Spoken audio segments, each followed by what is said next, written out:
Faisal ਵਾਰਡਾ PTI ਦਾ ਉਹ ਵਜ਼ੀਰ ਹੈ ਜਿਹੜਾ ਆਪਣੀਆਂ ਵਨਸਵਨੀਆਂ ਹਰਕਤਾਂ ਬਾਰੇ ਹਮੇਸ਼ਾ ਖਬਰਾਂ ਵਿੱਚ ਰਹਿੰਦਾ ਹੈ। ਕਦੀ ਉਹ ਦਹਿਸ਼ਤਗਰਦਾਂ ਦੇ ਹਮਲੇ ਤੋਂ ਬਾਅਦ ਚੀਨੀ ਕੌਂਸਲ ਖਾਨੇ ਪਿਸਤੌਲ ਲੈ ਕੇ ਪੜ ਜਾਂਦੇ ਨੇ ਤੇ ਕਦੀ ਨੌਕਰੀਆਂ ਦਾ ਮੀਂਹ ਵਰਨ ਦੀ ਬੇਪਰੀ ਚਿੜੀ ਛੱਡ ਦਿੰਦੇ ਨੇ। मैं आपको बताऊं सर कि इतनी ज़्यादा चीज़ें अच्छी होने वाली हैं, इतनी ज़्यादा अच्छी होने वाली है, और स्पेशली आप स्टॉक से ले लें, इंडस्ट्री ले लें। आज तो स्टॉक एक्सचेंज में बहुत ज़्यादा बहुत ज़्यादा हालात ख़राब थे सर। सुन लेना सर, हाँ। स्टॉक एक्सचेंज, प्रॉपर्टी, इंडस्ट्री, ख़ास तौर पे जो मीडिया के मालिकान कह रहे हैं अपने लोगों को हमारे पर डाल के निकाल रहे हैं, उन सबको मैं कहता हूं कि इन सबको रोक लें।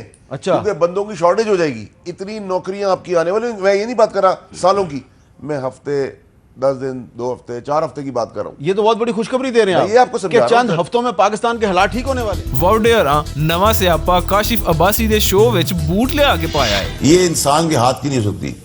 जिस हद तक ये जा चुके हैं, जबान से चमका हुआ लग रहा है। नहीं, मैं आपको बता रहा हूं। नहीं, I'm telling you, federal minister